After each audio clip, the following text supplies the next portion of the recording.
Ana. Vamos para el laberinto primero. Ok. Pero che diavolo. Boh. Basta, no? Di Melania. Però. Vamos para este lado. De los dioses.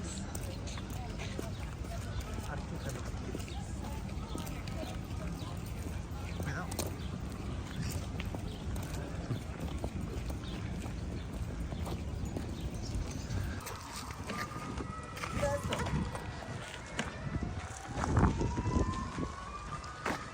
¿Qué? Eso es asturiano. Eso es español de